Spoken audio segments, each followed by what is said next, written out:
Share ko sa inyo kung paano lalagyan ng tubig tong HH natin. Una, may rubber to. Ayan. Lagay dito yan. So, buksan natin na ganon. Tapos ko tayo na imbudo. Ayan, yung imbudo. Ayan. Tapos kung itong size na to kasi 6x6 to, mga siguro isang kutsara at kalahati lalagay natin. Tansyahin nyo na lang isang kutsara at kalahati.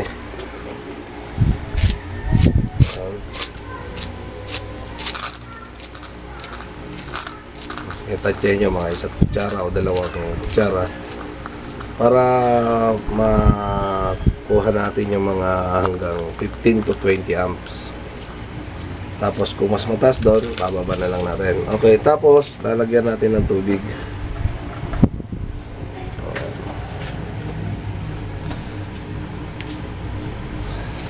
Ang pinaka-level ng tubig naman dito ay dapat hanggang dito, nakapatong dito tubig. Dito naman sa reservoir ay bubbler, at least nandito sa may kalahati lang yan. Ganyan lang. Tapos, importante, lagyan ng takip yung PWM para maglagay ng tubig. Yan.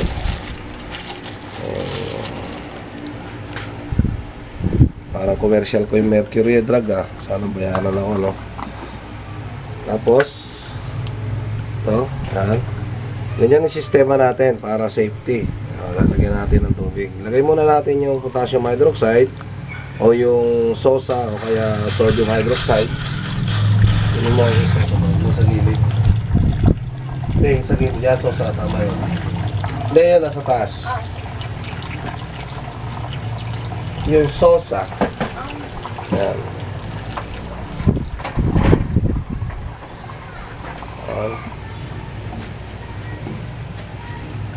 Lalagyan natin. Pwede rin itong SOSA na to. Yan. Kung yung 6x6 na to, siguro mga hanggang dito ang ilagay natin. Mga 1/4. Lagi na po. Sabi mo lang bro, kung tama. Hanggang dito. Yan ang level natin palagi. Pagka bumaba yung tubig dito, ibig sabihin, nakukonsume siya. So, ganun din lang ang gawin natin.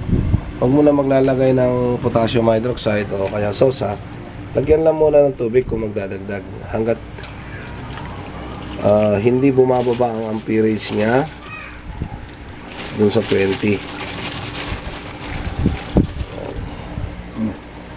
Sige pa konti, Brad. Sa ibabaw niya, sa ibabaw. Sa ibabaw nitong rod na to. Itong rod na to. Yan ang level ng tubig natin. Pag bumaba hanggang dito na, dagdag na tayo para okay, tama na. Okay? So, hindi naman importante ito na mayroon ng mayroon pang teflon kasi may rubber naman doon.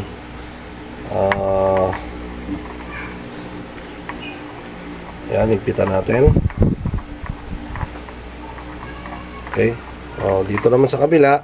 Dito sa kabila, itong bubbler na to, hindi na nilalagyan to ng ng potassium hydroxide kasi bubbler lang to. Lilinisin niya, ika nga.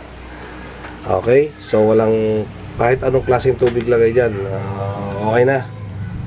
Huwag lang yung ihi natin, Baka mag-amoy ihi naman tayo dyan. Yan. Ang tubig naman ito ay hanggang dito sa pangalawa. Dito, pangalawa. Ganyan lang. Okay? Mabilisan lang. Kasi minsan, tama na. Tubig pinag-uusapan kasi rito eh.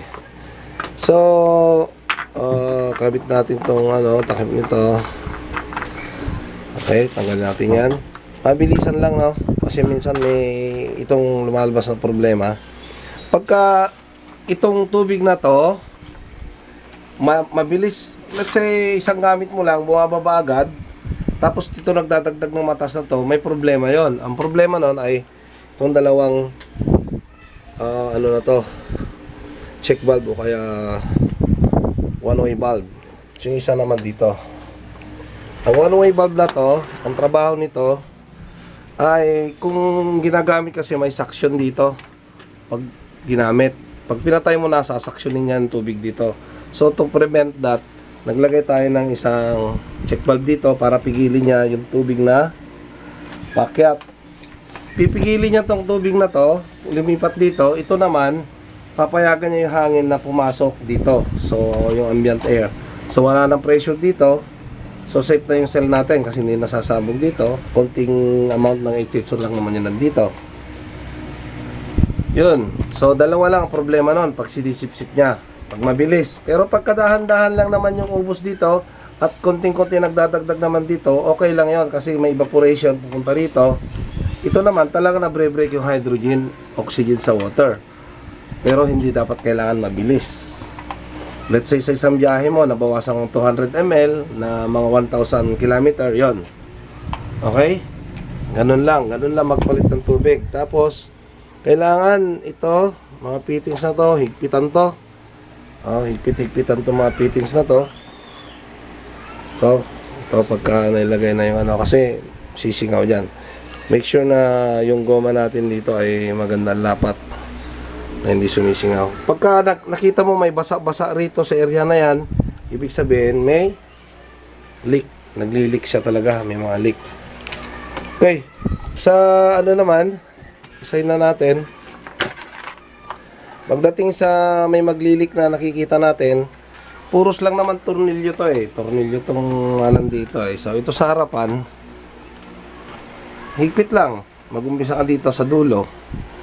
Higpitan lang, dahan-dahan. Yan. Hihigpit yan hanggang dito.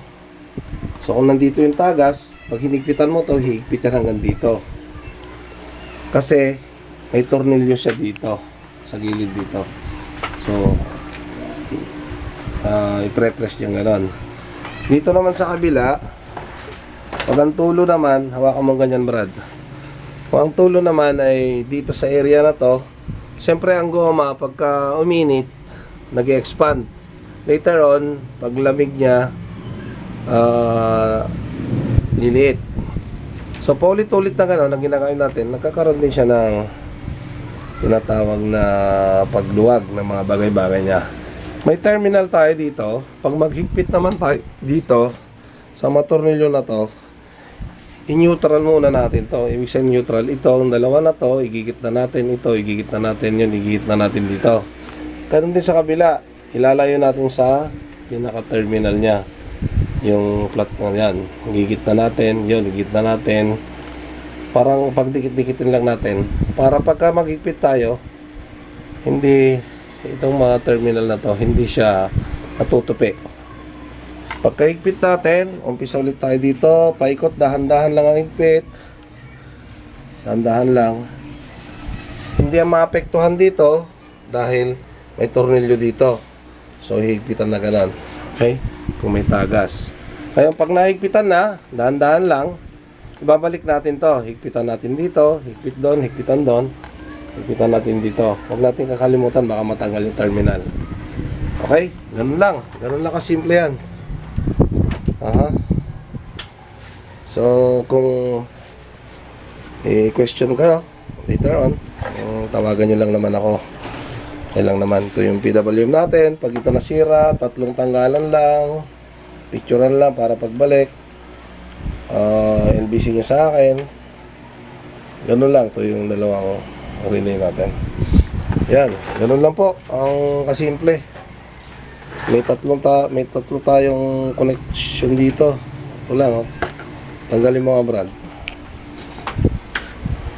Yan. Pag tinanggal mo yan, tapos yung isa, remote niya to, remote. Ibig sabihin dito yung nag-switch dito sa relay. Ayun. Okay, balik mo Brad, balik mo. Tiyagaan lang natin para meron lang tayong laruan. Okay, so far baka pwede ng panda rin to.